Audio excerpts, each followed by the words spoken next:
Vous écoutez la radio de la référence www.radialisolo.com. Radio-Télévision Lisolo, la radio de la référence numéro 1 de la diaspora congolaise.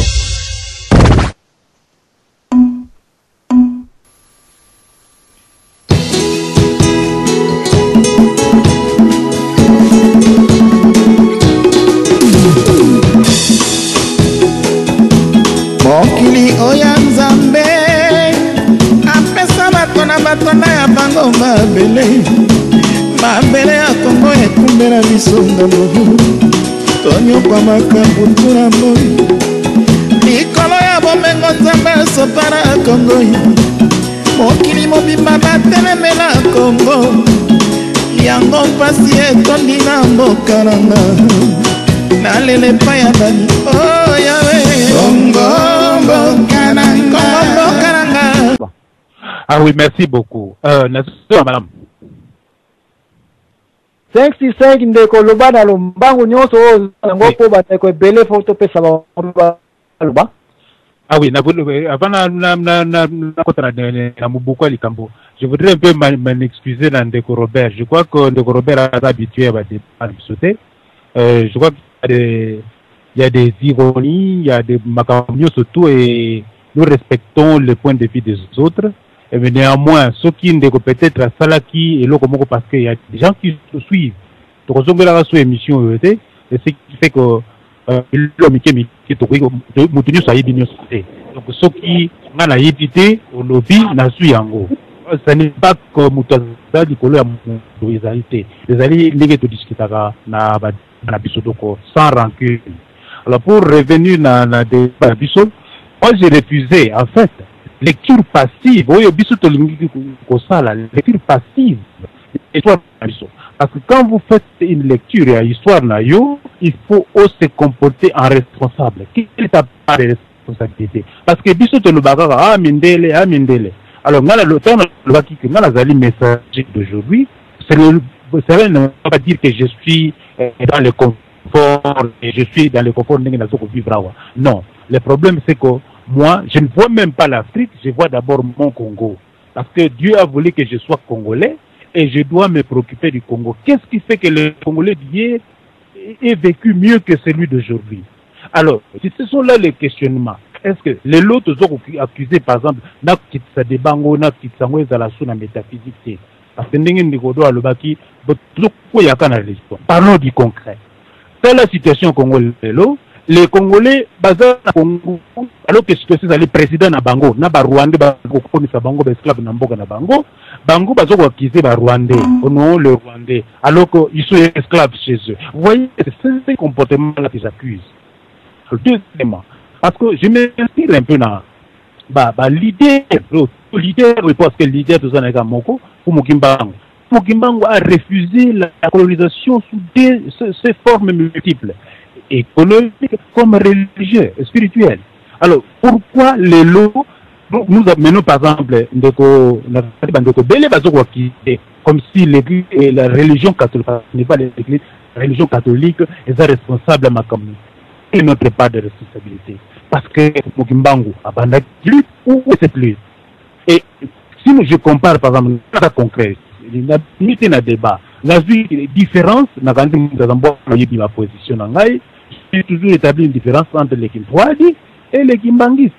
Parce que les Kintoadi combattaient l'injustice sous toutes ses formes, alors que les Kimbangistes cohabitent avec l'injustice. Alors là aussi, il faut mettre l'église catholique, toute ça, l'église catholique en procès. Là, je refuse ce genre d'excuses et de fuites. Parce que là, ceux qui n'ont bandit de Bawana, donc on a qui m'a la responsabilité n'angaï. Enfin, le roi Bazali est belé. Je dois dire que nous devons en fait tout qui t'a plus concret. Parce que quand nous prenons l'Afrique en général, tous les autres, je me demande bien ceux qui va nos frères, autres frères africains, discutent comme toujours discuter les autres, qu'ils fuient les responsabilités, ils parlent des zones à 18 ans. N'oublions pas que même Bamindele Bangomoko, pourquoi il y a eu des révolutions? Et débat le code de Tangawana, c'était avant la révolution, je présume. Je n'ai pas lu ça, excusez-moi, Nazali ignorant, tanga ki angote les qui avant révolution mais imaginez bango moko ba situation bango bazaki ba esclave na mboka na bango mais le peuple a dit plus jamais ça ils se sont rebellés même ceux qui va récupérer qu'on a bourgeoisie mais il y a eu des révolutions c'est ce qui a amélioré que l'Europe et comme la liberté de penser avant c'était des papes rois. Il y a au moins quand même les gens ont recouvré une partie de leur liberté. Et Bango Moko Baza condamné par exemple par l'Illuminati. Bruxelles, là où vous avez des non-élus qui prennent des décisions sur les élus.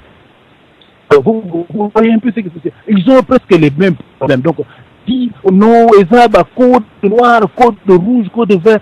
Je respecte le document où on a barré chez Tibosali. Mais quelle est ma responsabilité? Où ça mène? C'est là mon questionnement. Et pour le questionnement, parce qu'ils ne comprennent plus rien. Religion catholique. Catholique. Et comment Makuna? Esclave. Les Congolais sont esclaves dans Mboka. N'a Congolais, n'a en complicité, n'a Rwandais. Vraiment, où est le pas de responsabilité? Mes chers amis, moi je prêche l'évangile et la libération. Donc dites aux Congolais, réveillez-vous et menez une révolution pour les... Ce que mon c'est là, ils ont fait ça ici. Les traîtres ont été éliminés. La racine de Mukulu, c'est un historien ici.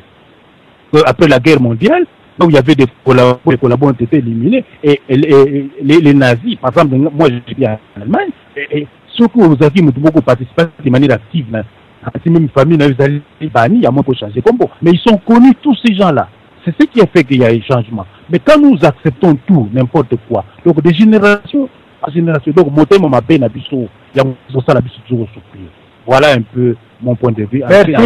Merci ndeko Roger tozapena ndeko telefone azana kata wanaza komo kati na basiraki muta telefone azali tokopese maloba dalata ndeko tuchiletia na bandeko poati dompe muza dikta la papa Isaac muzana kati na nous mabate na kopesa une maloba même ndeko Roger pakazaba mokobosa tetozoli ba religion parce que première affectation ya makamako de noir est dans la religion donc tant que nulle part on doit parler de la religion et yango muteza ko accepter bisoti na date le baba on a philosophie toujours il y a religion oyo to yebi ete za ki programme na code na tout na biso pe code za continuer donc OK tozo que nulle part toza na code noir oyo za fonctionner za ko tourner na Congo on doit en parler pour tozo point à passage pour que nanga biso to comprendre ngote bita émission pour ça ko yoka yango si nous n'allons pas comprendre le code noir nous n'allons nulle part OK na ndeko téléphone na za ko mona yote po bande ko na kati toza ko mona bango na zo pesa ma Nembuta téléphone aux alliés Zomaloba.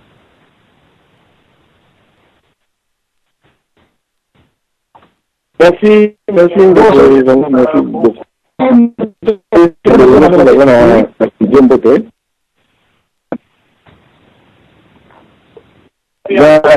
Merci mingi na pesa ndio sio kaza na studio.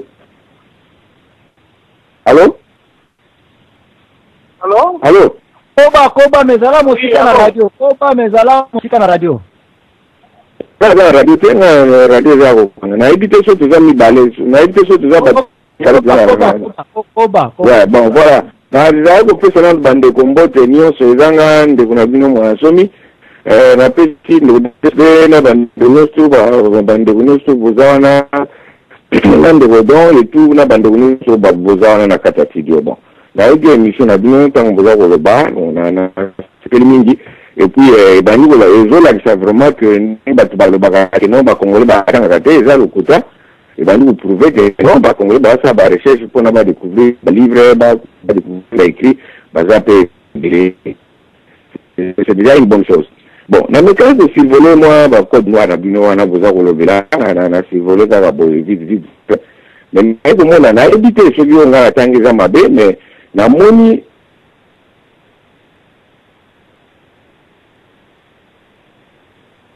c'est plutôt Kodango n'a dit les esclaves de l'Amérique, les esclaves disons, les esclaves bateau bakangaki. Qui dit esclave, nous devons comprendre que Komagi marchandise. Donc Moutaya sonde le bonaye a osali lango selon ndenga osali lango. Bon, mais il faut comprendre aussi batango bazaki ba maître ya ba esclave na bazaki na ba merce na bango bazaki na ndenga na bango vivre. Ndenga bango vivre entre autres bazaki na religion na bango. Donc c'est-à-dire que le col la esclave bango bazaki batu, il fallait pas que bango d'instruction ndenge bapesa bango ndenge kozala na santé à bien, donc hygiénique, bapesa bango pe éducation mosusu neti ya religion, yango bapesa bango pe religion catholique. Donc po yango nde ezalaki, yango nde pe bamete bazalaki nango. Bon, malgré que bango utilisaki yango na ndenge moko ya mabe, peut-être na phrase mosusu kaka kosalaka et privilégié bamete, bon, ça tokokotana na mopanzi, mais ça faisait partie, il y a patrimoine, il y a bamete wana, yango batransmetaki na esclave na bango. Bon, maintenant, yango na lobinga binga, c'est plutôt na moni yango mingi na angle ya esclave. Mais biso na Congo, moi je pense que quand nous parlons de développement en mboka na biso, quand nous parlons de radio, comment nous devons faire pour sortir de la situation de Zanango? Certes, religion catholique peut éteindre na Congo, mais éteindre na contexte mosusu. Éteindre na contexte ya maître na esclave. Bien que bango bamema jango, éteindre na contexte ya colonisateur. Colonisateur wana, bon, ezalaki kaka ndenge balobaka comment avoir perdu sans avoir tort, ou bien comment avoir gagné sans avoir raison. Donc c'est-à-dire que nous étions colonisables, il y a un colonisateur qui a colonisé biso. Tant que bango bayaki na bagage na bango, entre autres na religion catholique. Le nom est colonisé par Barwandais, bamemeli biso pe koluna. Donc c'est comme ça que nous devons comprendre les choses. Mais de là, aller faire le procès, il y a l'église catholique, comme si pour la régime de vos amours dans le lobby, nous ne pouvons plus comprendre comment l'église catholique va en et surtout, l'église catholique a été en Lelo, et c'est l'église a colonisateur, l'église catholique a congolais. Bon, maintenant, qu'est-ce que vous allez faire de tous ces bâtiments dans l'église catholique? Parce que vous allez comprendre les bâtiments que nous avons sur l'église, comme ça, à niveau haut. Bon. Alors que, surtout Tali bien, surtout la bien, église, et ça a donné un nouveau mot à la case. Bon, on a un positif dans le côté. Le droit de l'objet que tout ça la procès, ça la procès, dans le souk. Mais moi, je vois ça dans l'angle, il y a instruction, Batouana, Badi, de coloniser, bis, surtout de la casse, surtout qu'on va dire que vous allez colonisable, et nous devons d'église, on est côté la guibichoté. Ceux qui église et côté la guibichoté, c'est parce qu'il y avait déjà une faille. Donc, ceux qui meurent, Souana, et côté la guibichoté, par exemple, na Sani, qu'on se voit beaucoup avant il y a, donc ça fait partie de la colonisation, hein. Donc, ce babylon, quand tu peux en tant que tel. Donc, ce qui disent que c'est parce que d'abord, au départ, vous avez fait, on va coloniser Bissot. Quand on va coloniser Bissot, on va mener Bissot, maintenant, la question qui doit se poser aujourd'hui, c'est vrai de connaître le passé, c'est vrai de connaître notre histoire. Bon, aujourd'hui, le monde est fait tel qu'il est. Qu'est-ce que nous devons faire pour tout bima na Babylone Rwanda? Qu'est-ce que nous devons faire pour tout développer le pays? N'a pas le bangwa. Ngabi, le nom Rwanda a colonisé biso, a mené le biso pour Boluna, a mené le biso au Katabat Machette. Et vous allez pas toujours en Rwanda. Ceux qui ont congolais peuvent aussi, par exemple, le courage de coloniser le pays Mobobo. Peut-être que vous mettez Bolungo, peut-être que vous mettez Ndombolo, peut-être que vous mettez Mabina, parce que les Andenayo, c'est tout à fait normal. Mais maintenant, ils sont tout bas. Nous avons dit que ça là, pour le Cambouana, pour nous développer, tout ce qui a plénifié sur le passé. C'est vrai, ça a été comme ça. Mais maintenant aujourd'hui, et puis nous ne sommes pas les seuls pays, donc un bout de la pays nous soutient. L'Afrique, voilà, va payer nous soutient au peu dans l'église, mais qui s'en sort tant bien que mal. Même en Europe, on peut pas dire la difficulté, tout ça, tout ça, la France, en voilà. Ils ont coupé le roi Moutou. Bakata roi Moutou. On a mis. Peuple et reportage, quand on dit non, on dit la zone de la Bango, ils ont bloqué. Donc c'est pour dire que, dans une justice, et dans la pour la Congolais, et puis aussi la pour la Congolais. C'est question maintenant, peuple congolais, il y a un moment où il faut le bas, j'en ai marre, il faut tout tellement, il faut tout faire quelque chose, ou il faut nous planifier, non, parce que nous avons essayé. Non, dans la France, la Zarada, Bakumbi, non, nous avons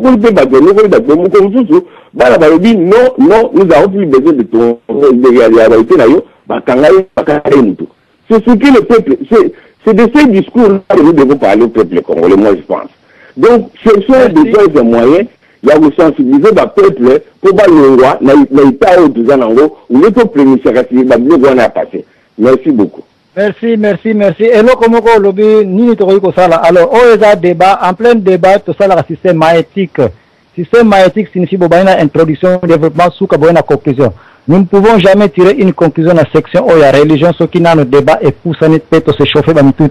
Donc, bon, à la pression, c'est une conclusion, mais bon, comprendre d'abord que, au cas où la paix mécanicien pour ça, la maintenance, c'était ce qu'on a la clé, il y a outillage à maintenance, c'était. Religion, ils ont dit outillage utilisé par le système colonialisme, nasima code noir, débattons ça, makamero kima ba catholique ya lelo ezalité, parce que les salami sous ces années na ba code tokolobela, eza komona na tina data lelo na kata Congo ezali. Et l'ingo bagi pour zambona le code noir existe. Je ne veux pas une conclusion pour le moment, mais je veux un débat, poto yeba to uti wapi, to zali wapi, to yeba quoi faire pour aller demain.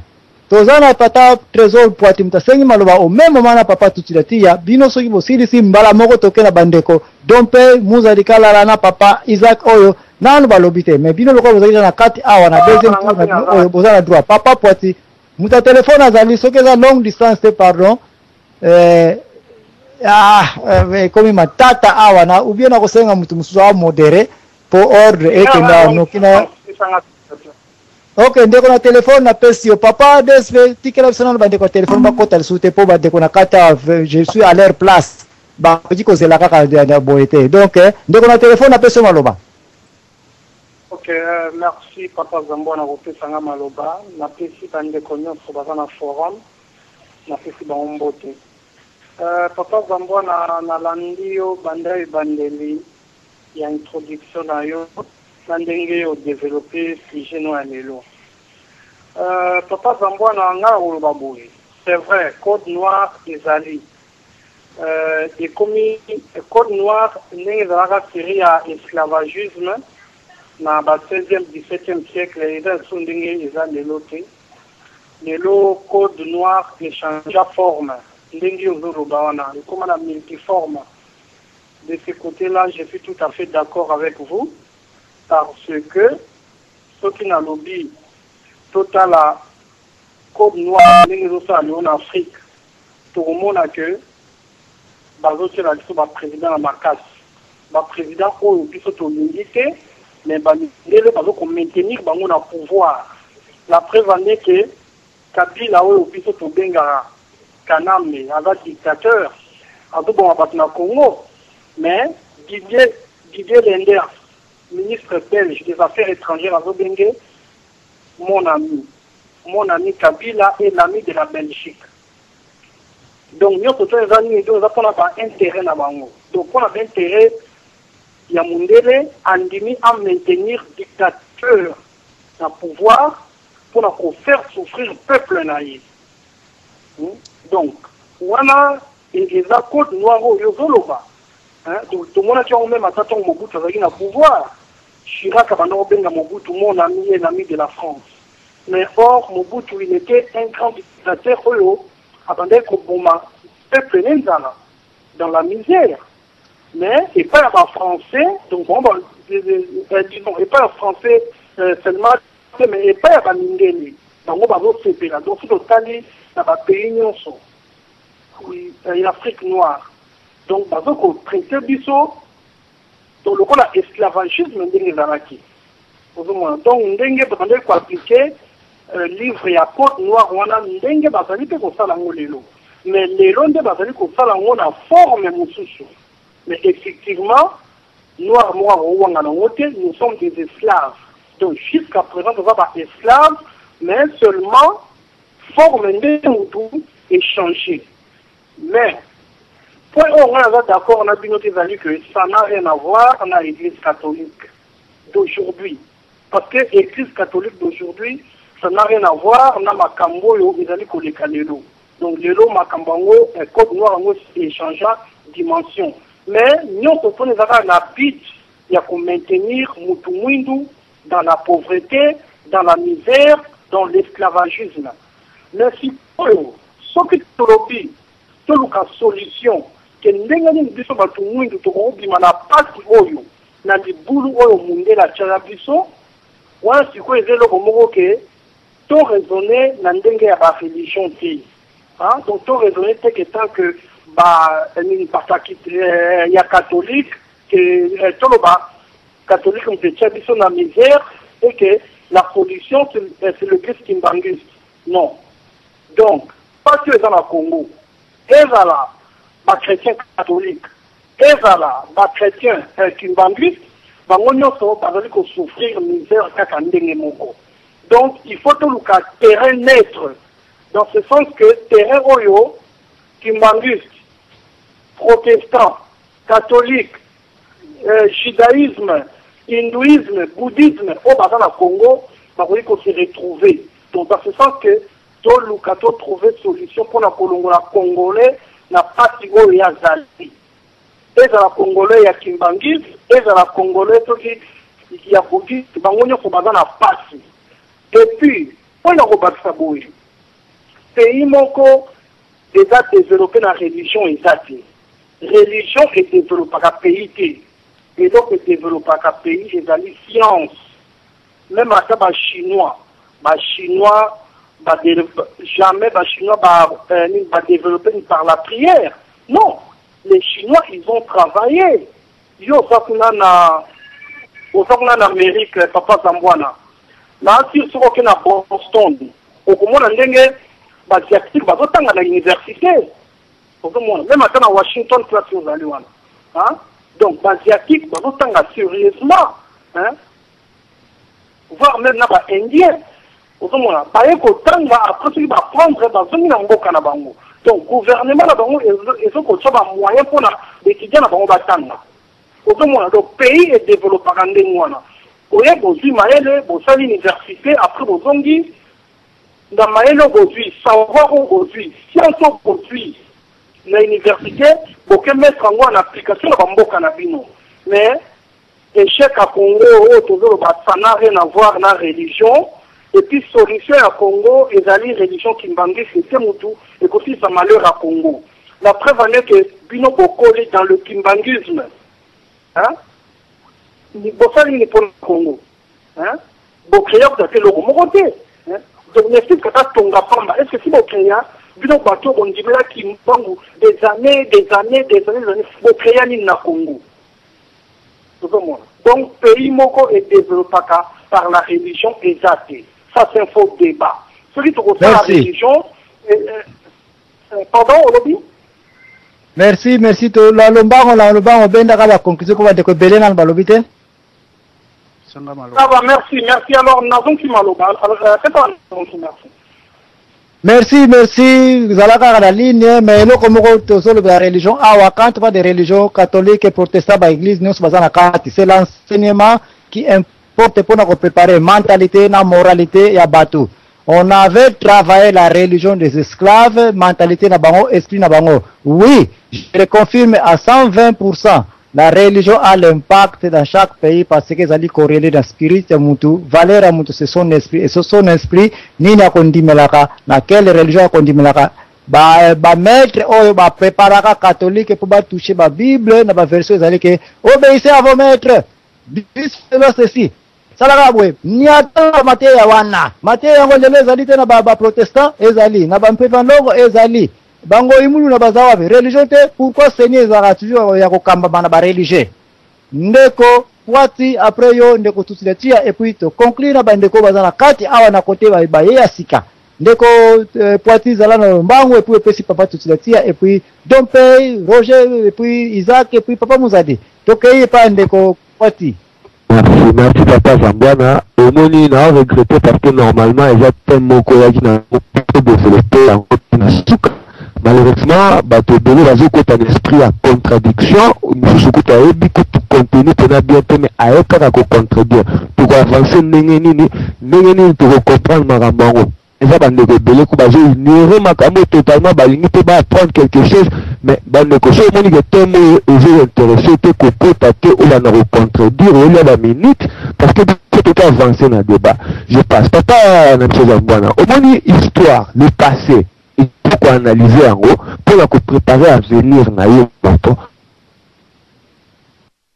Alors ce qui histoire wana oyo lingo ko étudier ezali fausse dès le départ, au moment qu'à venir, on a été à la mise en danger parce que vous faites un calcul moko yamabe. Alors, biso tonto ça la lelo zalini ni to me kakozong ça pena histoire ya solo parce que ba histoire qui lelo ba ebisa c'est plein de ba l'hôpital na kati. La raison on a ligambo ya église oh ba tu va pas ça la neti ba combat c'est tout ça. Mais c'est clair, c'est dit partout, église catholique romaine oyo toyebi wana ya Vatican oyo échangé te depuis makambo yango ndenge de banda ti lelo akosonaki makambo en disant qu'il faut convertir les sauvages. Les sauvages là on parle de qui? Des animaux ou des êtres humains dont toujours le balelo alors l'église n'a rien à voir avec tout ça. Mais c'est une boucle dans le Vatican bino catholique dans la dette christianisme pour les catholiques la recherche parce que dans l'archive qu'on est belé dans votre cabinet c'est les archives interdites du Vatican à la portée de tout le monde. Qu'est-ce que vous croyez? Le monde a bien qu'on soit bien valide par erreur technique parce que madame tout bah qu'on peut prévoir mais nature ça nature bien pour vous calculer qu'on bima à côté alors bah nous qu'on peut à côté défendre votre qui a l'esprit et ça la la France sont nous allés en Amérique qu'on tourne là comme maman dit qu'on traité de révisionnistes de négationnistes et tout non bien toujours parler de tout le premier critiqueur et chanteur autocritique dans la technologie mondiale Morindo arabe chrétien moi j'attaque personnellement la question.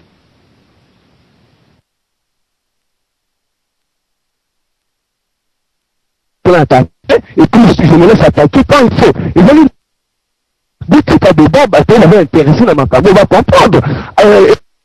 Vraiment parenthèse, le Cameroun qui a Congo. Vous dites que combien des esclaves, selon 50 millions là-bas, tu vas déporter en Amérique, malgré que la source officielle il va faire 1 million. Mais il faut calculer la mortalité, qui entre mon tout le temps, on a besoin de ma compte. 50% il y a tout la mortalité. Mais il faut qu'on multiplie par 2 nombres officiels. Alors, le nombre après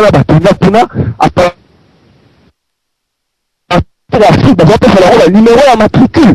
Quand on va combattre l'Afrique en Amérique, on va dire qu'on peut faire ça. Alors, c'est des choses aussi qu'il faut tenir tout. Est-ce que un Israélien, à côté de ton peut faire moi, la comme Hitler, nous avons des combinaisons, on me vraiment te défendre, quand on te défendre, on a évité, ils ont amaillé les nini, ton raisonnement, nini, tout se base sur quelle mythologie? Vatican, Église catholique, puis le Rwanda, ils ont la archive interdite. Et c'est eux qui ont dit qu'il faut convertir les sauvages. Alors, papa, moi, le sujet va trop kitoko, au moins, il me laisse peut-être c'est parce que tout ça qui amène. Et moi je crois que pour la Côte d'Ivoire, ça m'a il faut peut-être toucher à moi.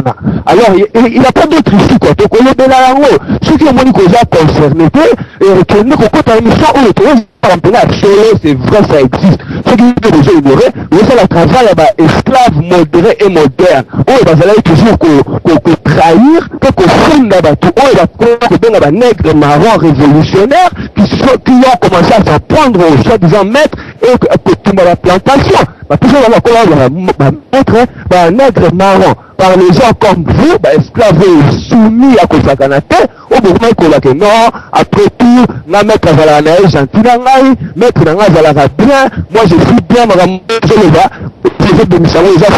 mais c'est pas de la folie, le l'autre libération là, l'esclavage est comme il condamné, mais pourquoi là, esclave, dans un normal. Alors moi je dis toujours, pour se libérer, il faut comprendre le cause esclave. Et ça, vous ne voulez pas comprendre. Si vous allez maintenant expliquer, car introduction, tu vas lire qu'au matin. Donc on est dans la 6e article sur 60, tu vas lire déjà qu'au matin. Et vous allez marathon, esprit on est esclave, on a payé, on a payé les liens. Sinon tu vas avancer. Combien de noirs bakoufi en Amérique bandegona pona makambo viol auto viol wana zaka viol te mutoze na ndako na mwana no na 15 ans le bien lelo ngana wala na za fiance pesa ngai o droit ko discuter te est-ce que on les appelle esclavage za ko comme crime il y a niveau moko sakanate et tonito la no to de la tête et ça réfléchissons dans négationnisme ce qui est buté. Si tu vas apprendre, si ça ne t'intéresse pas, laisse-nous te développer. Merci Papa Zambola, na continue pour continuer.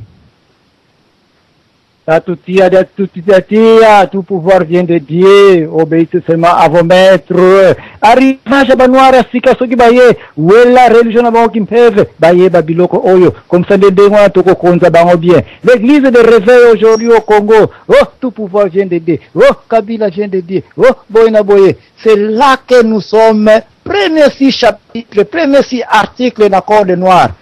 Là, Mabangona religion. Je ne vois pas les catholiques, je ne vois pas les protestants au Congo, mais religion, Zaliwana Seni, là, Mabangona religion. T'as tout de suite, est-ce que le corps de noir, ça continue à exister, petit, à vous l'antenne.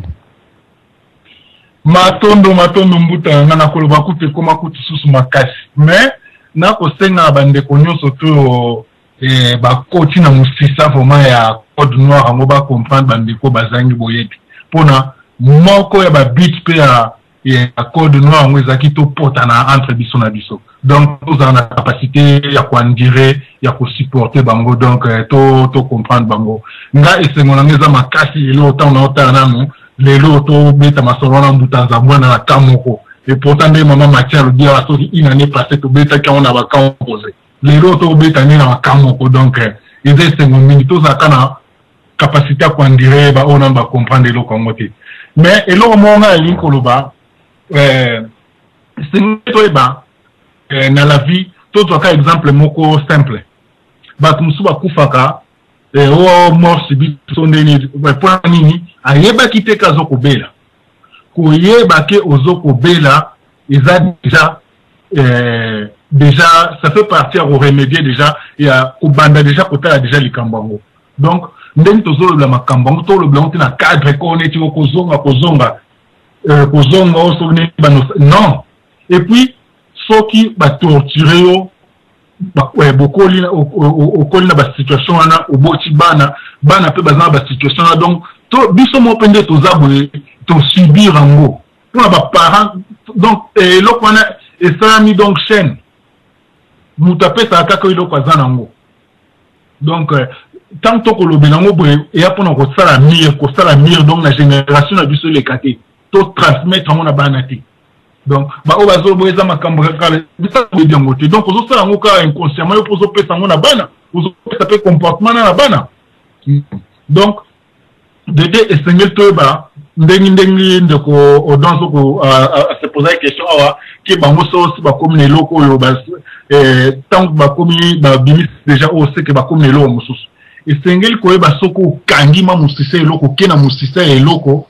Tant que l'on a changé, on est capable de s'adapter, même si on est capable de s'adapter. Donc, tant que on a moussissa, on peut comprendre bien à tel point que neti bablom suto sala na ko bande komsuba lobo tango ki kolona ki esclave nyon surtout baje des mots izakaka yango moko moni na likamba religion ndeng tozolobela naoki bandeomi balbioso kimbangiste en réalité ezalakate ezaka christianisme bis na loba ngo na bande komi pe to swana ka to ba mingi pana ngape lelo yo ndeng tozaboye nan to koti na bokoko te ya mona ndenge ndeko donzo loba boye oni na ko pese moi ndam raison nan to koti na bokoko te pour surtout bito se poser vraiment la vraie question concernant le développement. Baboko qu'on a biso memel biso la solution à développement et kolobani concernant le développement malgré développement on peut to ba mnoko bango et quand sous ces asu na kati kuna sonde ni le quoi to ba mnoko bango mais tout se comprendre donc pour résoudre le problème na biso bokoko et oba memel biso est-ce que résoudre le problème donc et single to na vrai bokoko vraiment to ba base ya bokoko ba base ya bokoko za ba solution ba problème tout ça nangwa donc pour nous qu'on tant mingité na zongi maloba. Merci ndeko dompe est-ce que aussi beaucoup de gens quelque part nzete bokati yango lobi boti nango lisusu bokati e boti nango lisusu parce que musisa na mozindo boza ko timola yango te est-ce que les 6 premiers codes oyo za même koloba ete moto muindo suka kutani na position sexuelle na mundele koboma bakosala boye na boye et puis mariage entre mundele na moto muindo catholique apesela yango permission te est-ce que biloko nyonso oyo na data lelo ndompe olobi nini? Vous êtes sûr que vraiment nzete ya mosisa biso bakongole to timoli yango po te bampasi place tozali ou bien toza kokataka banzete po totia basolution likolo ya nzete mpe nzete yango ebotaka nango mpe kaka parce que mosisa wana ya ekoma soki combien de kilomètre ebendaka mai eza na riviera mosika kuna ndeko dompe mvitakanga matondo ndeko za bwana losako na bato nyonso baza na conférence boza ebele na kotanga bino te losako vraiment na bandi nyonso ya radio lisolo en tout cas sujet kitoko ndenge memeli biso na kanisi na esika oyo olobi makamoko eza ya mozindo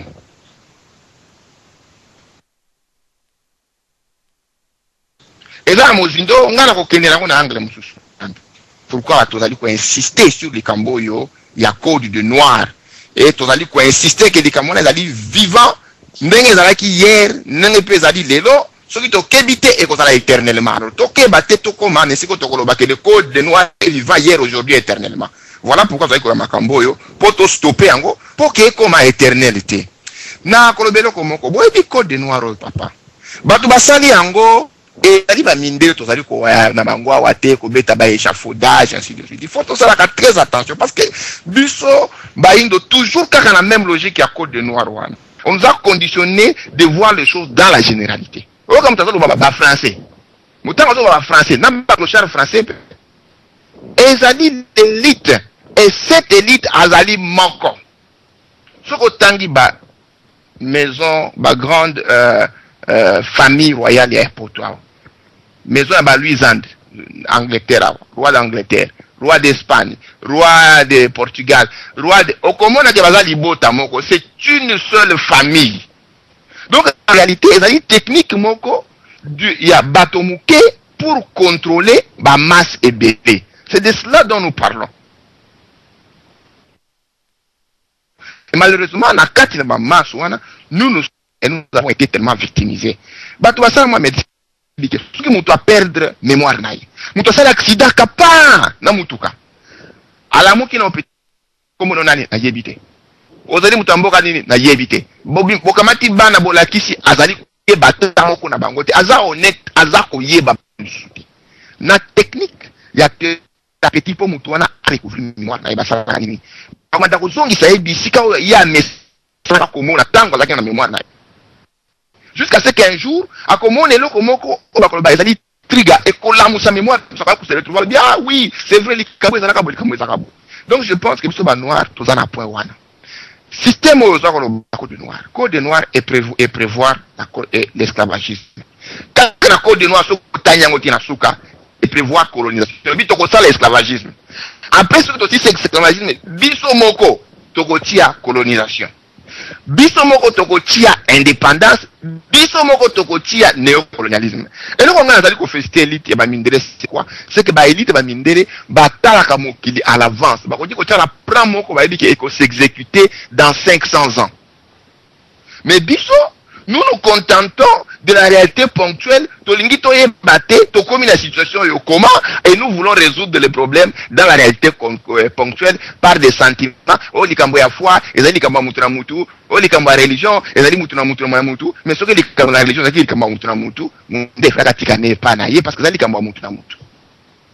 Donc il faut comprendre que nyonso c'était une machine bien orchestrée, bien organisée. Mpona koya ko assujettir ko conquérir biso ba fandi ba élaborer toute une technique parce qu'il faut botanga histoire malamu pour comprendre pourquoi minde ba komaki na point à collaborer technique na ko pesa bino kaka ba indice bokende ko tanga histoire bato ba bengaki ba mort les habitants de la Mauritanie ba salaki nini na islam tango ba conquérir ki Europe tango ba conquérir ki Espagne bokende ko yeka qui était la Mauritanie. Quand en Espagne, la morena c'est ci, la morena c'est là, la morena c'est ci. Vous comprenez pourquoi élite va mindele ba montaki stratégie na mpo baya ko conquérir biso à 100%. Et la religion est l'élément fondamental. Pourquoi? Parce que l'homme c'est un esprit qui vit dans le corps. Pour conquérir le corps, il faut conquérir l'esprit. Okotiko betanga. Okotiko gangamba singa. Mais okotiko petisanga tena inayo. Mais ce qu'on réussit à contrôler n'est pas kanisaka.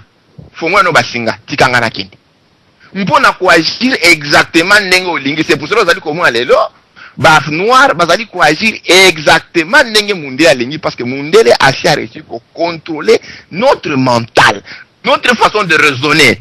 Même à tabac baza ko yemba éducation. L'éducation c'est quoi? L'éducation c'est la programmation. L'éducation c'est la formatation. Et voilà pourquoi Ebele bazali ko kende bakoya kala bampere Ebele je suis intellectuel, mais en réalité ce que a raisonné, il ne fait que répéter machinalement tout ce qu'il a emmagasiné sans même réfléchir, sans même koyeba contenu na yango.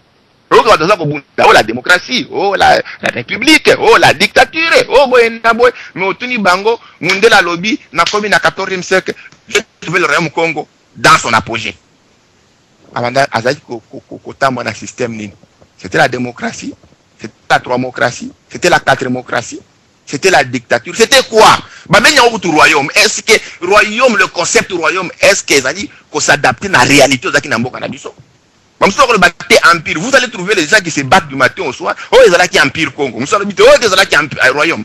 Ceux qui ont qui empire, empereur Nani. Oh, ceux qui ont qui royaume. Vous voyez comment est-ce que mentalement nous sommes détruits.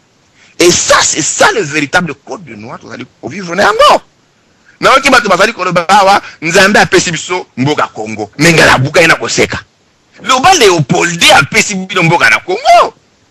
Le Congo de la RDC, c'est Léopoldé, soyons quand même honnêtes, c'est ça l'histoire. Ce n'est pas nzambe mutu apesi Congo RDC pas ba Congolais, c'est Léopoldé na conférence de Berlin ba apesi biso mabewa. Vous voyez na niveau nini aliénation mentale les alliés. Comment est-ce qu'on ne peut plus, tous en ennemis, mais nous voyons absolument rien. Et cela, pourquoi? Parce qu'on nous a dit, il faut croire. Il ne faut pas réfléchir. Premier but, il y a aliénation mentale, c'est il ne faut pas réfléchir. Heureux ceux qui croient sans avoir vu. Heureux ceux qui croient sans avoir réfléchi, sans avoir posé des questions. Ndima kaka. Lipa ezali bata. Ndima na yo kaka. Et c'est cela. Mais tant qu'on m'a posé ma question, à comme qu'on questionner à côté, il y a quelque chose qui ne va pas. Il y a quelque chose qui ne va pas, et c'est en ce moment-là, le peuple a causé libre. Parce qu'on a ça qui est liberté, donc, et ça, le coup, la temps indépendance, c'est pas qu'on soit quelqu'un qui est indépendant, c'est ça, papier, mon boye, bah, qu'on signe, bah, pessimine. Mais, nous sommes en train de faire des zamba, nyama zamba, beaucoup, beaucoup, kangi, kaka, et si, beaucoup, indépendant, lipanda. On a que, bah, que l'indépendance est un concept mental. Le Congolais Macabonio va décider du monde. Mais tant que déjà tu penses en termes de décider du monde, tu es un esclave. Oh, moi, je sais que quand on va décider du monde, mais c'est ça même, c'est ça code de noir. Code de noir, mais c'est ça code de noir. Code de noir, c'est le fait que Mundele a projeté dans le mental Nabiso que ce qui est blanc est bon, est beau, est juste et grand. Dieu est beau et grand et juste et blanc, il est blanc.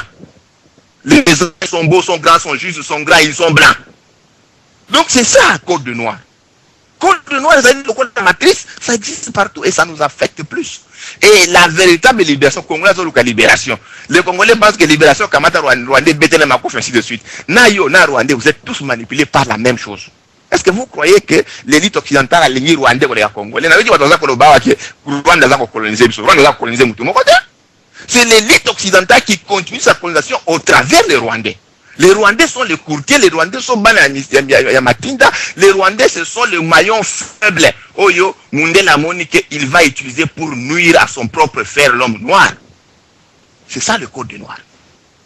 Tant que là, Beta Rwandais, Kanga Rwandais, c'est le code du noir parce que Beta Kanga, Mundu Tchokosomba, Kongola Saka Mundu Kite, Rwanda Saka Mundu Kite, Kongola Saka Massa Cité, Rwanda Saka Massa Cité, Bokosomba Repani, Mundela Sali Business, Mundela Voimi. L'autre Bokozala surpris, oh Mundela domina Kamso Nengenin, Bako Sozaki Bazoba, parce que Bako Bamindela domina Kibango. Mais Biso Beto Bazoba, Toza qu'on voit, mais ça va Mindela Mikolonioso.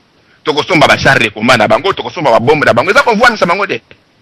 Allez boire pétant okende ko boire ngo na kati na mboka na Kinshasa na soki la voix du Congo et kotika la voix du Congo kaka kandengo wana to iko kwesa yango et kwesi yango quand vous devez commencer à zéro tango boko bombarder Kinshasa bo bombarder yango jusqu'à l'âge de la pierre taillée le quoi to basali na Libye, mais Libye pour banda les doigts comme na esiko Kadhafi comme ça bango, mais na kanisi butu eko inda, autre bana Swahili busiku bunengia. C'est ça le code du noir. Le code noir, c'est ça. Parce que l'homme, c'est une entité spirituelle qui vit dans le corps. L'unique manière à côté un esclave, l'unique manière à côté un esclave, contrôler son mental, contrôler comment il réfléchit, contrôler son élément le plus ultime, c'est la conception du divin, du spirituel. Une fois sur Kangiango, il ne va jamais se révéler. Il va seulement se battre entre Yemoko, mais yo, là autant que est-ce que vous m'attendez comme Baroque Chalda? Est-ce que vous m'attendez comme Baroque Felera? Est-ce que vous m'attendez comme Oppenheimer? Est-ce que vous m'attendez comme Banini? Tous ces Illuminati, personne. Ils sont tranquilles.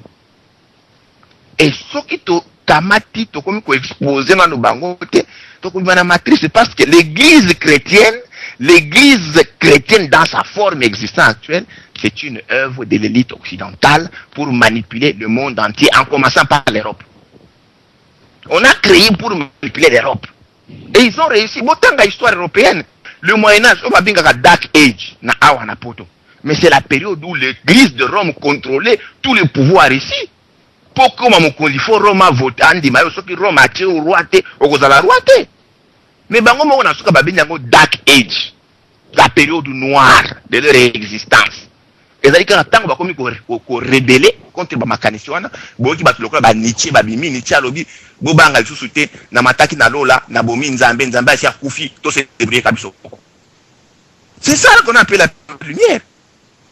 Donc, il faut comprendre que le code noir est une variante est belé, mais biso ba noir biso ba africain nous sommes victimes de ce code parce que tous alliés qu'on a identifié ba facette nango tout comme sentiment tout chez liboso et nous croyons que le monde est dirigé par les sentiments alors que le monde n'est pas dirigé par les sentiments, c'est des alliés pragmatiques, mais c'est ça la logique occidentale, c'est la conquête, c'est l'impérialisme. Dans la conquête, il n'y a pas d'amour, il n'y a pas d'accommodation. On va, on pille, on vole, on détruit, on s'accapare. Donc il faut éliminer tout le monde.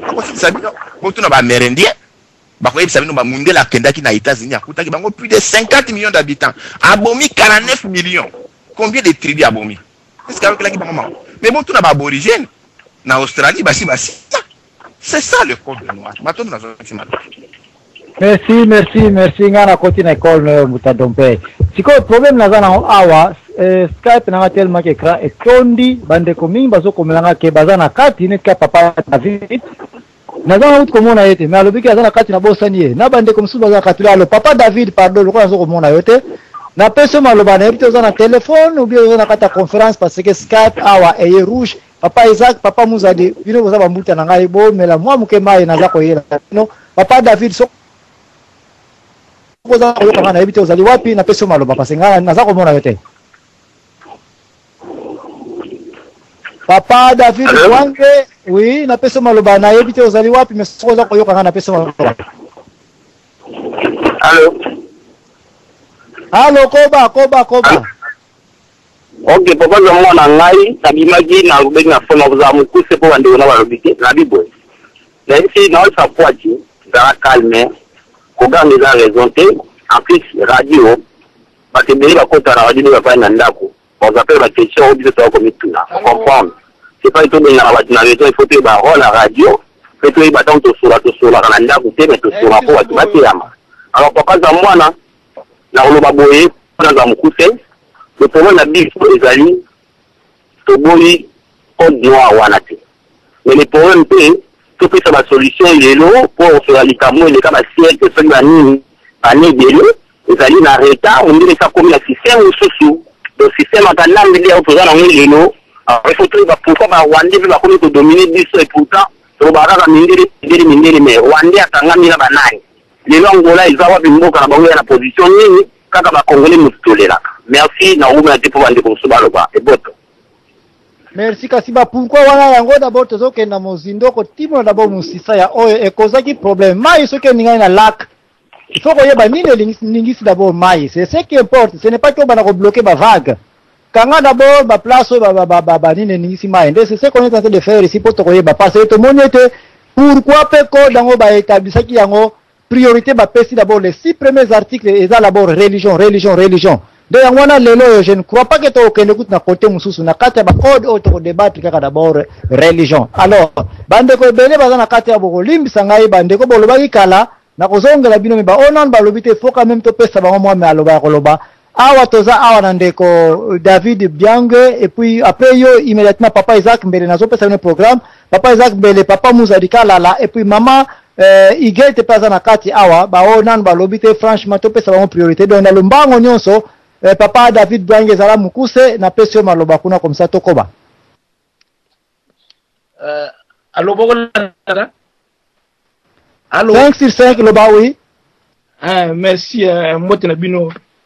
Je remercie Batonso ba intervenir na émission Kitoko Boy parce que le problème de l'Afrique faut la décoloniser, c'est d'abord par nos pensées, la vision parce que colonisation on n'est plus nous-mêmes.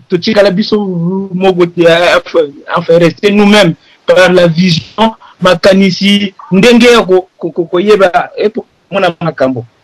Donc, faut par la conscience collective pourra changer beaucoup de choses. Donc, dans ce pays-là, intervenant mingi, mais problème il y a religion et ça capital. Parce que quand tu fais partie de l'organisation spirituelle Boye, vous avez la vision c'est comme si vous êtes enfermé. Il faut d'abord comprendre philosophie oyo libérer bino et émanciper bino. Mangomba oyo toutes ces églises importées oyo en Afrique, c'était d'abord du business parce que les écritures montrent bien que Code Noir en réalité c'est une prolongation. Il y a discours oyo ministère il y a un belge qui représenter le roi belge na Congo. Ce qui veut dire discours wana civiliser, en plus coloniser et christianiser les Africains jusqu'à la moelle opinière. Donc tout ça c'est important. Mais en plus la raison de l'homme noir, l'homme noir et ben faut te yeba pourquoi pas si nabiso et ça tout le monde a pas ici parce que c'est pas seulement le Congo, c'est pratiquement l'homme noir partout où il est.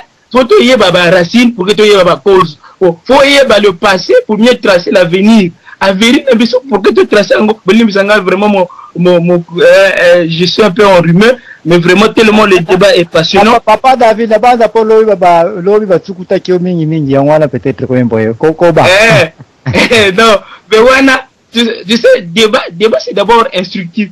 Faut to yeba to tirer ba leçon, to yeba pour analyser ma biso parce que colonisation pas banaliser mais en réalité kolongola âme ya moto ou déraciner moto il n'est plus lui-même.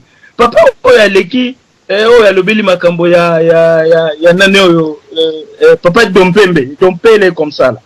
Hein, il a vraiment bien raisonné parce que ezandengwana faut d'abord toucher le mental pour que makambo parce que si on touche ton mental, ton esprit, vraiment, c'est le moteur, c'est la matière motrice ya moto. Donc, ni oye dirigeaga ami ya moto. Moto oyo aza dépressif, akoki koza la vision ya moto oyo aza normalité. Donc, moto oyo aza déraciné, bakozala la vision moko. Aujourd'hui, on condamne, c'est notre forme de colonisation. Parce que nos têtes sont tenues par les Occidentaux. Mais c'est de toute une nation. C'est toute une nation qui est presque, selon plusieurs nations, maintenant, ils ne font plus ce qu'ils ont fait à l'époque de la colonisation. Ils prennent nos semblables pour les utiliser, pour qu'ils va piller à travers Bango. Hein? Donc, aujourd'hui, l'Africain doit d'abord se connaître. Ayeba yemoko azanani pour que tracer nzela. Eba souffrance na biso e uti wap. L'Afrique a un problème avec un Dieu, le Dieu créateur, parce que c'est lui le premier être sur terre. L'homme vient, donc c'est par Afrique, les Africains qu'il y a la multitude de nations, de peuples. Merci. Donc le premier être sur terre, ce sont des Africains. Et comme tout ça qui nous embêtait, c'est là où on a la malédiction. Ce qui n'a pas la malédiction, on va se retrouver parce qu'il y a la catch. Il est dit que l'étranger qui quittera de loin, qui viendra au milieu de toi, il sera la tête, toi tu seras la queue. Il mangera le fruit de ton sol. Tu seras toujours, donc tes enfants iront en captivité. Et ça est belé. C'est parce que nous étions tous déconnectés. Donc vraiment, je voudrais continuer, mais comme au Katinga, vraiment. Nakomi kokata, oui, yokakate, nakomi kokata, parce que tu as 30 minutes au photo manager awa, et puis ne vous en faites pas lobby, puis nous avons MC Zakoya, tous continuer na awa, et puis yawana bande konyoso, bozana maloba on, bolobite, foka kaboloba, et puis tu kozonga na kati pona ba conclusion ya suka na ba minutes wetu tika na ya manager sikoyo. Alors, bango papa Isaac Mbele, attaquer ayo, et puis opese pas papa Mouzadi, et puis tu quitter pas maman Iguette, et puis tu zongeli bande konakati. Papa Isaac a voulu à l'antenne. Merci papa Nzambwana na ko bananga mingi te na ko tikela papa Mouzadi alo benangai. Mais na lobi kaka na mukuse koloba mingi ezali raison te. Ou koloba mingi ezali ko convaincre batu te. Ya mibale. Biso nyonso ndenge tozali aho tozopelisa kwa muntu na muntu azali esclave na eloko yemo kwa yebi. Biso nyonso ndenge tozali aho. Tout le monde est esclave de ce qu'il croit. Biso nyonso ndenge tozali aho. Ya misatu. Ngana yebi que l'histoire est l'étude du passé, le comparer au présent pour préparer l'avenir. Oyo esalamaki akala ya ba code bozo tango parce que bino bo ko ba classe mingi ya kotanga ba livre wana boyebi yango mingi biso toyebi yango te. Oyo ilekana ki ya kitoko esengeli tomeka kotala ngona eloko oya sika po to bon sawe ezoya que ça soit na religion, que ça soit na boko, que ça soit na n'importe où, to tirer o ezalaki ya kitoko et servir biso po to bongisa o ezokoya me soki bongo te to kozala kaka to tourner en rond. Papa Nzambwana azongisina na maloba opesa papa Mouzadi. Merci, malheureusement, Eloko Kitoko ezala quitté. Voilà pourquoi émission Eyeli. Parce que comment que nous Luka Eloko Kitoko dans le passé, là où il y a du noir, na corde noir, et puis au testant on a futur. Voilà pourquoi ma émission Eyeli n'y avait rien de bon et nous n'allons nulle part. Papa Mouzadi Kala na peso maloba. Ah, merci à Nzambwana la parole au Pessinga. Mbote na ona bande gonyo so boza na plateau. Bon, na ndenge na landi bino en tout cas. Émission oyo nango ezali que ba cause nini oyo ezali na base ya ba malheur na biso et puis un peu à partir à ba cause wana kota la nini solution doit être adoptée ce qui a ndenge à partir ya ba cause wana oyo na yango. Alors la cause en question na monia wa est que bon code noir wana ezalaki un peu élaboré na éviter ce bambula nini ngolo pakala ainsi de suite. Bon na ndenge na comprendre masolo wa ndenge za kokende moni ba tendance ezali mieux balé quoi sur cause yo na yango na moni tendance moko ezali wa ezali un peu ko appuyer un peu à raison yo na masolo yo na yango que bon religion ezali cause ya malheur surtout oyo et frappé bisoti na moya lelo yo. Bon alors on a comme sous bazana tendance ya ko déplacer yango na ko la religion au tiers yango que non ezali vraiment la ndenge que conscience na kwa ki ndeko au don à pesa yango le pangu oui ndeko mususu avec lisusu liboso na lobi non total la ndenge ya bonzambe kolanda donc chercher d'abord le royaume de Dieu. Ainsi de suite, le reste, disons, va venir après. Bon, on a deux tendances. Ouais. Bon, alors, yo modérateur, on a mon qui sont sens que les religions des bon, à la cause, il y a n'iniwana. Bon, alors, c'est sûr, deux aspects, il y a un problème, yo, wana, un peu dans ce point. Et puis, quand la cause, wana, liboso, la religion, il est vrai que religion est joué par comme tout ça dans la Congo. Mais ce qu'il faut comprendre dans la religion est commis à niveau wana ndengeni très important. Est-ce que ezali contenu na kati ya religion, donc le message na kati ya religion, philosophie wana ya religion, ou bien il y a des gens batu bakama kati religion wana ba détourner yango ba yela message ya faux bah y a un message bah le que non la religion mais bah qu'on peut interpréter la religion d'une manière abusive dans le but il y a qu'on l'avait bah congolais servent ainsi de suite pour nous ça la bonne.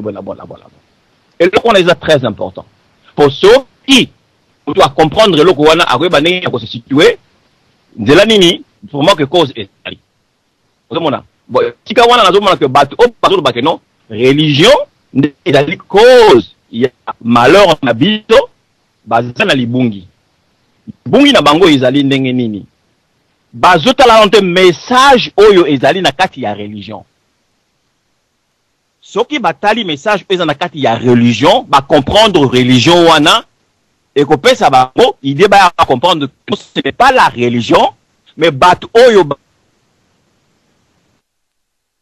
yena soi-disant la religion en question ba utilise on n'a pas comme il le faut. Batouana basali na bango izali pe batou ba religieuté. La religion en question a été infiltrée. C'était un mouvement philosophique. Philosophie, c'est là qu'il y a bon Zambé. Ils allaient qui est un peu infiltré. La batou mususu ba yewana par-ci par-là ba kondi ya bani walingo sala moi ou atteindre ba but na yango ba luki moyen ba sala et le wana pour na ba arriver ko sala ko utiliser élément wana na ndenge moko izali détourné. Alors somme de comprendre ici quand wana akoba ndenge nini akobina na lokolo ya nini wana. Ce n'est pas nécessaire. Alors, bon, pour résoudre le problème, il y a un Congo. Ce n'est pas la question de l'université, l'analyse, tout ça, c'est rien. Et là, ils ont les bon Zambé. Je vais vous donner un exemple. Simon Kimbango, à Babiloko, besoin qu'on le bâtit que à l'université, la lynch, code news. Non, attends, bablo news tout on attend. Moli mo yankolo nde télémisa qui est. Moli mo yankolo tant yoza ko télémisa. Oza na besoin ba kelasi mingi news tout on a tout est. Parce moli mo wana ataba ko sala mabe ndenge nini. Moto azali va ko sala mabe. Mais tant aussi comme dans sala mabe, moli mo yankolo so yoza ko senga yango e ko la kisayo. Et le qu'est-ce qu'il faut faire et bandi wapi ko suka wapi ko la moli mo wana nde e ko libérer yo. Ndenge Simon Kimbango a télémaki à Télémaki, Mouri Mouankolo et la Kissié, que non, regarde bien, t'as la bien la carte Bibli Yawana, que ces gens qui pratiquent, Bazos, voilà, pratiquent Nabango, les actes conformes, t'es dans la Bible Wana. Simon Kimbango n'a pas lu, n'a pas fait les universités, à Sali Blog à la Tangaïba Code, voilà. Mais alors, on a sous les mêmes erreurs Wana que, il y a Bato, Bazako, Lingakolana, beaucoup d'embêtés, et ça, qu'on continue, ce sont les mêmes erreurs. Bato, par exemple, Bazako, religion mutezali cause papa beta conclusion ya bolimbi si bande ko nyonso boza ko ya na juste photo kanga mais lobby même si je dois continuer place ba question papa Muzadi auti ko lobelande yangwana nde to ko bandela lobby parce que pesi ce point kitoko outillage religion et oui outillage yangwana basayela ki c'est pourquoi ke bana outillage wana ba pesi mbele pour katela masango mais alite pour ko bomela ngo bat Mama igete topesio maloba et puis toko kota na kati na bande konyo so poto ke ne ko tirer ba conclusion te mais ko loba li loba obo ko promettre que lobi tant to ya ko tirer conclusion parce que on n'ira nulle part ce qui nanto yoka na makama religion te qui est clé bango pe ngo ba classe ay comme les 6 premiers articles religion. Mama igete na peso maloba. Merci beaucoup Kulutu Zambwana Joachim, merci na ba auditeur ba auditrice nyonso balandi émission ya Kulutu na poko mwa lelo. Tokotaki tango ya mwaka la me bandeko baleke bena nzela singa pona ko intervenir kola pambola bandeko tu balobi kitoko na pamboli nzambe koyoka papa na biso Muzadi kala la niatelo ka motu ya lobi ete bon nzambe ezali kamba religion teto ke la cité moto ya comprendre nzambe po konta na kati na yango ye ko expérimenter puissance ya nzambe lobi to niataki poke na makambo etali bakimbangise lo to yena ekate émission ya Kulutu Zambwana Joachim na uti koyoka bandeko bazali contre koloba ete minde bakoba na banoir te wana bato bazali contre bon nzambe parce que muto ali pour nzambe nzambe lobi na kata biblia aimons-nous les uns et les autres yaka biso so ba congolais te eza ba chinois eza ba européens eza ba américains eza ba arabe bango tu bazali les autres. Ça veut dire moto tu aza contre mariage entre blanc et noir aza contre bible aza contre nzambe, c'est clair bandeko balandi. Comment c'est possible qu'on linga nzambo linga muto so mona kati na mokili ote papa na biso David biange nzamba pambole pambate lobi azala ki na biso ensemble to pasola ki poke ensemble totalisa ya libo solo pe moto na molimo santu etakaki bolandi ye moko voir soka kobi na makambo na nzambe na solo te eza somo po oh ne so boya koto sa ba nzambe ozo zongo ba blague fimbo yo kozwa eleki kutu ko bloquer voix wana okolela besoin makale kale zo basu na pota ndako na yote pamba te nzamba za na méchant na batoto baza ko bungisa peuple na ye na koyana ba intervention di ko bungisa peuple na ye oya kotambo na kobanga nzambe te voix ko kima te voix wana ko ne kauki papa David za mukie akokota nde ndaku papa te on se moque pas avec Dieu sala makambo na bonzambe clair ko bungisa peuple na nzambe te pour vivre bien c'est ça les causes qui montent moi bon ami mais ko bungisa 8 millions de personnes ou bien 50 personnes à connecter à radio lisolo pour une intervention monto moko za catastrophe monto no tali ko sa mo sa na nzambe to tambo na kobanga nzambe parce que la crainte de l'Éternel c'est le commencement de la sagesse que makambo na zoloba ezala ndenge bibili elobi mais soko ya ko tia mvuruzi o tia na troisième personne bien la trinité au classé molimo santu voilà ici quand voit ici ko kende ouais c'est un avertissement soko yo kité ko tande o kotindako on se moque pas avec Dieu papa na soko tout zambo na ko lia moi minute mingi te mais lobby to ko tala 5 pour na côté ya batikali to banga nzambe à vous la parole merci beaucoup.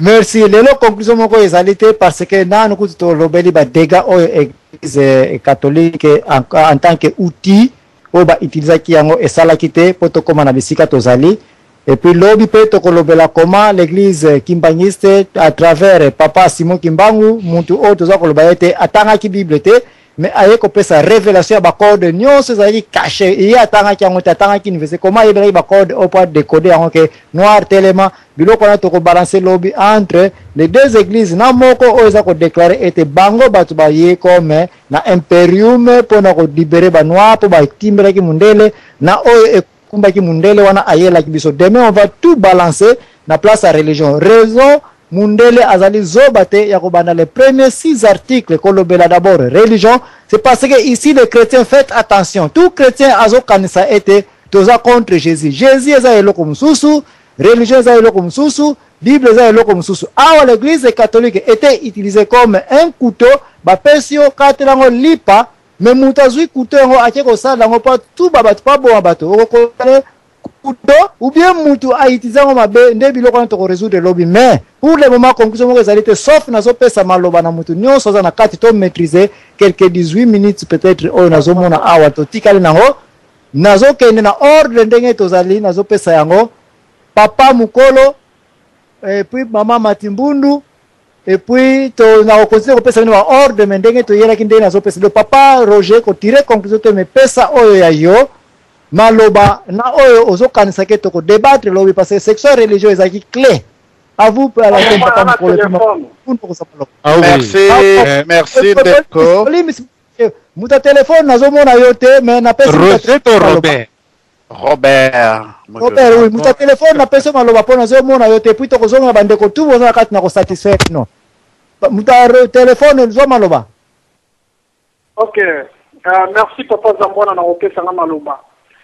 Na ningaki d'abord ko banda ko tirer attention na ndeko na biso trésor poati ki awa toza na kata forum faut koyeba ko respect. C'était l'interlocuteur, ça ne sert à rien. Koganga ou bien pour peut-être ça moutou na radio, non. Ne croyez pas que yon dem toujours détenir vérité ya code noir ndeng matola ngwezani. Donc il va ko respecter bandeko et ça c'est que afina onde yon dem des vérité alors que nous pas tous pas comprendre l'histoire. Donc je pense que respect mutuel est bien. Et puis papa Zambwana il on a mis no baboué. Au moins si j'ai o na lelo et ça si je mo bien. Mais il y a aussi si je moko ezali glissant dans ce sens que même à tant que le lobby pour conclure lobby pour trouver ma solution mais moi je pense que de arriver kakati donc parce que na religion déjà côté makambuya religion na kati on remonte que makambuya religion nani papa catholique bamonaka ni makambo ndenge na bango bakimbangiste pe bamona makambo na ndenge na bango ba musulman pe donc bamona na situation mokili na ndenge na bango mais yo kiko tango oye na sujet na yo oyo ke non voilà ba mindele ba utilisaki l'église catholique et pas la chrétien et ko patete ou ça to dit que ni ba utilisaki bible et pas la chrétien ko patete donc moi je pense que ceux qui ont trouvé solution dans ma cambo et biso, il y a Côte Noire. Il faut qu'on déplace des débat au lieu. Donc, on a terrain neutre que Corélien na situation sur le Canada Congo. Donc, qu'est-ce qu'il faut faire pour notre esclavagisme ou ya bamindele bamemeli biso. Donc, voilà contexte où orienté le Cambodge. Et puis, Nanandi Bandeko Mingi, baso critiquer Kaka. Non, voilà, tu dois vivre dans l'esclavagisme éternel, tout ça, tout ça, mais quelles sont les solutions? Tu vois, donc nous devons trouver des solutions au lieu de se pleurnicher le jour où merci, papa. Merci, papa. Bolim ici. Pour minutes, vous avez aussi la flotte. Tu as 14 minutes pour te manager. Bah, solution, merci. Merci Bolim, si na katiote mais papa bande ko bayebi to za ko komana awa to bi ke tika 14 minutes ba baza ebele po yo so mona bangote mais solution de lobby tant to ya na solution lelo c'est impossible to zo solution peut to zo solution makamoto ko lobela même si vous avez un impact na même jour peut critiquer tout cas. Exact. Oui, critique, il faut d'abord critiquer l'histoire, il faut qu'on critique œuvre d'art. L'église catholique comme bonango ebimia 6 fois. Et ça qui na base ya kozala utiliser, nous devons d'abord critiquer cela. Et après ba critique oh et le clair. Problème les alités ba on peut critiquer. On peut critiquer poto yeba comment puisque nous ne devons pas continuer na passe oh ya kokufa kaka pe kozala ka konzama kana l'homme blanc. C'est ça le but de émission. Papa Mukolo na pesio comme ça bandeko lobby kozanga tende ko téléphone. Merci pour l'intervention pe na sepeli na makamunion so lobby na encouragement mais demain on sera là. Papa Mukolo, pardon, ton manager de 13 minutes etikali après yo mama Matimbunu na zongi maloba. Merci Bandeko, ndenge toza kolanda. Toyeba que église oyo makambo loba mia makambo église catholique, ce n'est pas parce qu'on a visé l'église catholique, non. L'église catholique ezali na préambule ya code noir. Église catholique wana o toza koloba ezali attaché na eloko babengi la Pax Romana. Pax Romana. Boko kotala ngo même na Wikipédia n'importe où. Pax Romana elingai koloba ezali outil culturel que Rome, l'Empire romain, a utilisé pour pacifier les pays dominés. Alors, de ce Pax Romana que est né le code noir, bande konangai batata. Tozala kamwa mkuse to benda mwa mkema kansika wana. Ce n'est pas parce qu'on attaque l'église catholique, non, c'est pas ça. C'est l'histoire qui dit les choses telles qu'elles sont. L'église a été utilisée pour mater, dominer, esclavagiser et mettre l'homme, tous ces hommes-là qui doivent être des sujets de l'Empire romain. Ça, c'est de un. De deux, l'Égypte pharaonique, oyo ezali ba kokonabiso bazalaki bato baindo. Rappelez-vous, depuis 4500 ans avant Jésus-Christ, moto mwindo akonzaki mokili oyo. C'était l'Égypte qui a konzaki mokili oyo. Il y a les noirs partout dans le monde. Natiki wana mais toyeba tozongele oyo totala yango lobby. Ya lobby ne débat ya cause ya religion na lobby catholique a raté toutes les religions oyo ezali ke bakokutana na balayage ya contrôle ya épée. Na Matimbundu na pesio maloba. Merci pour la maloba. En tout cas, pour l'émission plutôt comme Boutazambona, je suis épatée. Juste pour conclure pour Lelo, j'ai bien compris qu'il y a une suite donc demain. Aujourd'hui, tout ça, une analyse de la situation de la banda qui va comprendre, enfin, pour ceux qui découvrent ça, il n'est jamais trop tard pour apprendre. Donc, le code noir, donc, tout comprendre qu'il y a la base et ça là qui fondement et la logique nabango et ça là que le colonialisme titre comme le néocolonialisme et changer nango et le côté ils n'ont fait que adapter donc génération après génération bah et continuer la suite de ce que leurs ancêtres ont mis en place, vu que ça leur réussit, alors pourquoi changer les? Alors on ne change pas une équipe qui gagne. Alors, juste 2-3 petites choses, on a évité 10 minutes. Ceux qui ont lobby, non, c'est pour ça que on s'est fait coloniser. Non, moi je ne pense pas. C'est que c'est les armes qui ont fait leur travail. Quand on a une arme en face, on réagit autrement. Voilà, donc sous les menaces, il y a des armes et ça là qui en sorte que on a mis abdiqué. Tous avons na Congo, tous avons na flèche. On s'est battu, mais face à une arme à feu, le combat n'est pas équitable. Et puis, je voulais juste Koloba, donc dernier adage d'Angaï, donc tout se méfier. Hein, en français, ils allaient Maloba, donc méfie-toi d'une personne nue qui t'offre une chemise. Donc, Mouto Azabo Lumbu, hein, Azan le lokota na lambate, Azo pesa bilamba olata. Lobby n'a redéveloppé que ce que veut dire ce macessé. Matondo émission qui tourne au Mutazamboine en tout cas, longonia. Nazong sinon maloba bye.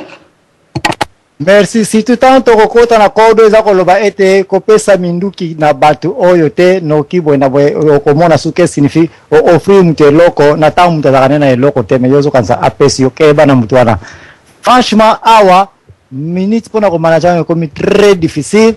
Donc on a papa Toutidatia et puis papa Poiti et puis papa Roger et puis papa Dompey et puis Naebi Nangate vraiment comment tu manager là sauf ceux qui t'ont eu que des fois moi seconde mais bon peut ça plus moi minutes mike bino batona katiboza bref papa Toutidatia la loba so pesa oya ngo conclusion te me promettre le lobby wapi yo ya konyata.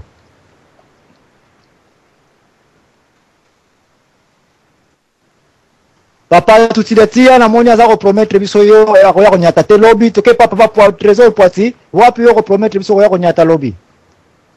Ouais, merci papa Zambona. Premièrement, au moni na ganga dite eza na mataki ya mikoti na suka parce que ça na réponse que na ozana zao kana bien te. Na raison mo ganga ya muta parce que makamu normalement na bien nga kala et déranger nga kutu lisute. Mais problème est ni awa en fait na moni que tous na moi confusion quand on parle de religion, église et tout. Moi personnellement je m'attaque ni à la personne physique ou idéologique à Jésus-Christ, ni à philo-idéologie à christianisme, mais moi je m'attaque à l'institution à église catholique ou base na ngozali na Vatican. Et c'est là que tokoki kosolo la to se comprendre moi moké. Bandeko ba croire que monde na ngozali kana hasard. Passe à Congo le utika par hasard, Kanambe ayaka par hasard, Minele bayana par hasard, nyonso wana ezali processus moko boye et pour tout le cas comprendre pourquoi et tout la solution il faut tout comprendre le processus au mobimba. Comment il n'est pas docteur, au ligne ba soigner, le ligne docteur a 6 mois passer ça la passer. Au ligne to ba ebisa ba ebiso que il faut ça là. C'est un peu bidon.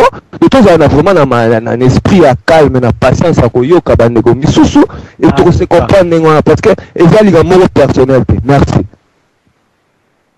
Merci Royo que de retrouver docteur te ce que vous a communiqué d'abord te papa David Biange après yo papa Roger Mpakasamambo et puis papa Dompey de quand continuer na tatumuza de puis maman igeta prier pour na biso mapa Biange ya yo seconde mu 2 minutes presque nasuka tokomi wapo yo ko promettre lobi to kosala.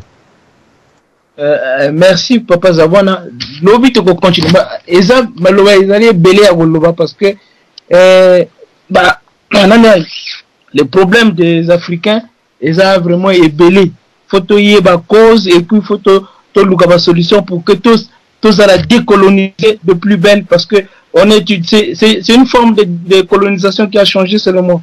Ça commence d'abord par la vision, la pensée. Donc lobby faut continuer en gros. Donc le lobby kaka. Merci. Merci Mundela tsaki 8 chapitres na ya bandeli pona makama religion kaka. Pourquoi yoza ko kima religion? Papa Roger Mpakazamba mo lobby nini pona lobby et puis lobby peut to attaquer ba code mususu mais en attendant to ko tomber na place à religion avant to continuer mususu. Ah oui, de Zambwana, il faut baningagner ce tolanda qui est solo. On a ici les ténèbres n'engendrent pas la lumière, mais c'est la lumière qui chasse les ténèbres. Alors ceux qui veulent éveiller conscience à travers les ténèbres ou ceux qui leur font peur, à ce moment-là les résultats sont biaisés. Deuxièmement, toujours le esclavage extérieur, alors que il y a des tribus esclaves et pas nabiso. Ok, na bakanyoka, ok na balunda, ok na pas banso, tout ça na ba esclaves. Tina moya lelo sont des noirs qui sont des esclaves en tant que tribu. Donc bino voyez bien côté. Enfin, là aussi ça. Papa Kimbango Alobaki, 3 éléments. Il faut combattre l'injustice. Il faut aimer aimer sa patrie, s'amasser. Et puis, il faut valoriser, respecter la valeur travail. Il y a un moni qui qu'on a biso basalaki makonga, mais biso nous sommes incapables de faire makonga. Alors là, ce n'est pas l'homme blanc, c'est nous qui sommes responsables. Enfin, je vais terminer, Bande Konangai. Vous savez, on ne peut pas simplifier les savoirs à son niveau. C'est vouloir tricher et c'est de la mégalomanie. Enfin, il faut le bayango. Vous savez, il y a le bango dans le quota, baninga na biso anglo-saxon, colonisé anglais. Non pas les discours au biso dans biso francophone. Alors vraiment, je trouve ça un peu malheureux. N'enga na biso toujours appréhender l'histoire.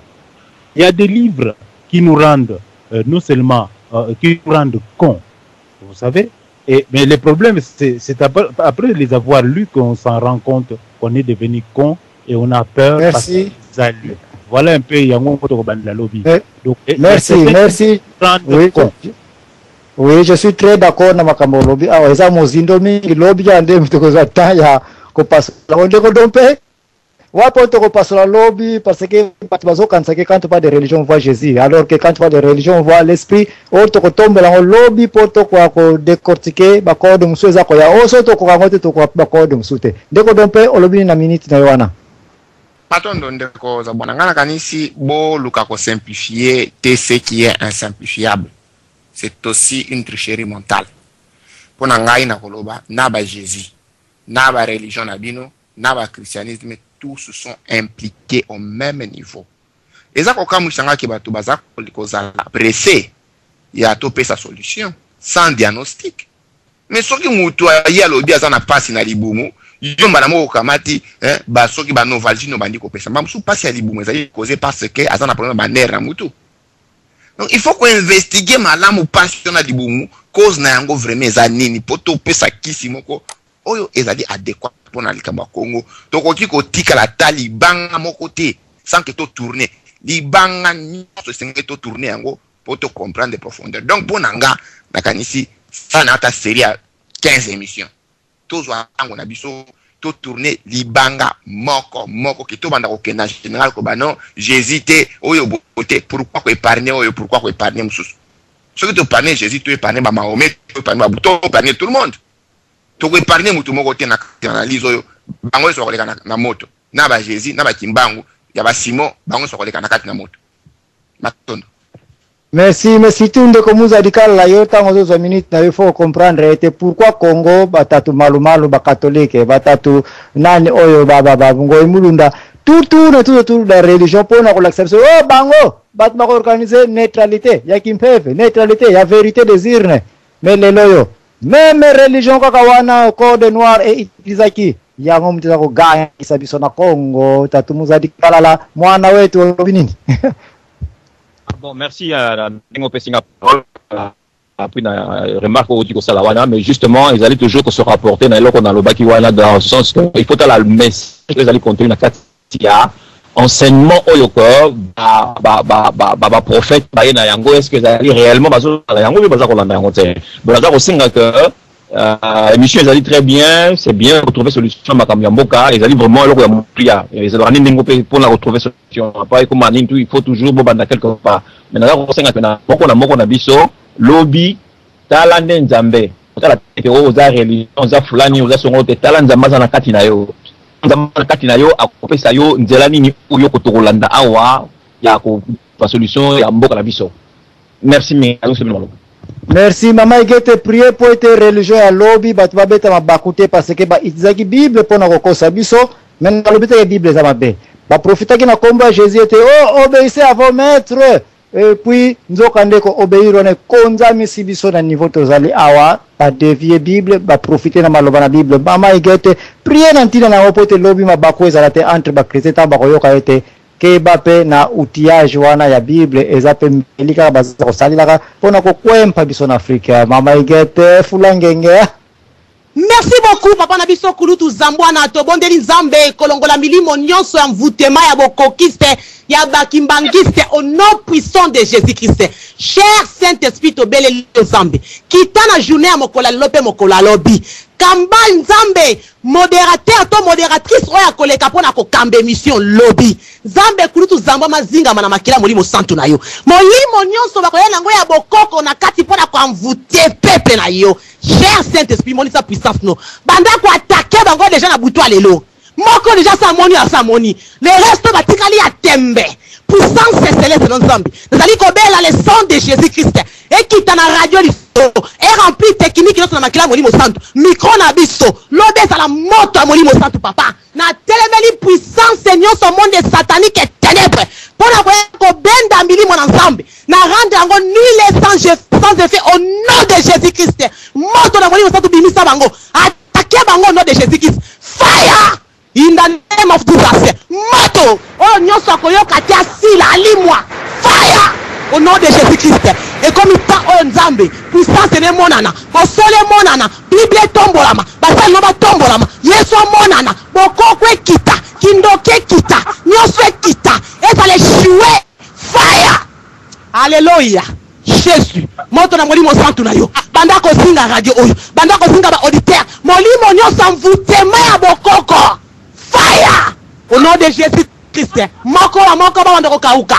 Balimo analine basila oya kontaktembe cher Saint-Esprit mwana loboko na yo abanga akompleta li basali na yo dans le nom puissant de Jésus-Christ na beni butu alelo tolala na kimia pe na kombo na yo Yesu nous avons ainsi prié petolobi merci cher Saint-Esprit amen alléluia amen amen amen dika tata Nzambe mpuruka kulusa na ikakutema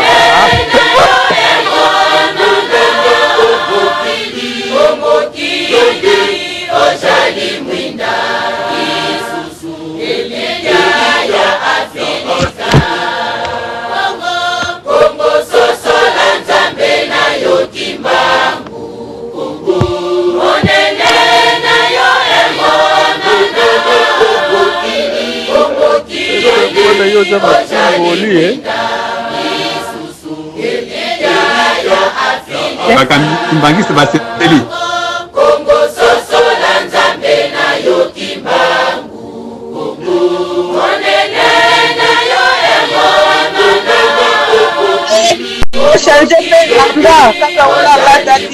na banzi bandeko bozali en direct na banzi botika koloba ou bien oya koloba na longola ye. Merci. Vous écoutez la radio de la référence www.radialisolo.com. Radio-Télévision Lisolo, la radio de la référence numéro 1 de la diaspora congolaise.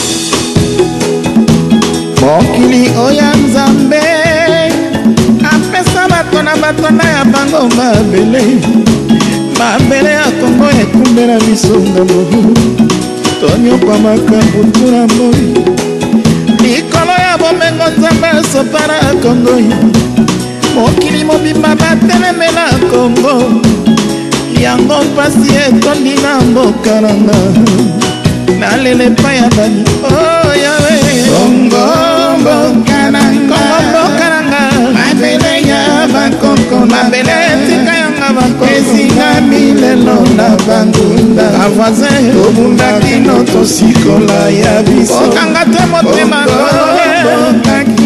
ondela ya mboka tokakita mpe bato ya maye Kongo esinga milelo na bavoisin na bangunda ngole telema yo bunda kozela te baya kobundela yo ozala yo na mosungi te peuple congolais bunda yo moko pozwa ya yo mboka congolais nayebisi yo lelo oyebaka droit de l'homme eza mpona bacongolais te 6 millions de mort bakufi oyoki balobi yango wapie bunda yo moko kongole bunda pona mboka na yo bunda elematika kolala tika yo bakwiti basilisi ya yo basina kofi oseko bina basilisi ya yo mabali bako yo kaka kwiti balongoli yo lolendo kongole ozalaka nango okoma sije ya koseka na moki ekongo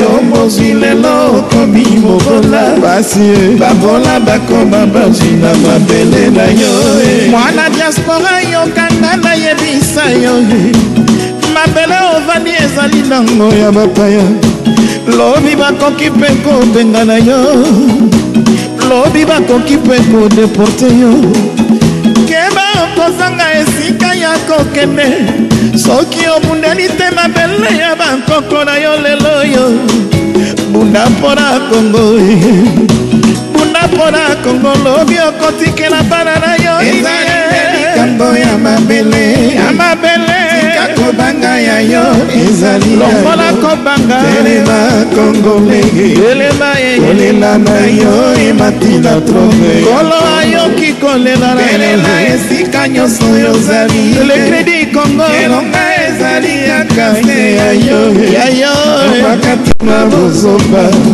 kongole telema ntango ekoki ye totiaka mayele na biso epa na bino yango tolobaka oyo ekoya eya bino bato ya bilamba makasi mpona mpaka ndai makile kotanga mpona ekolo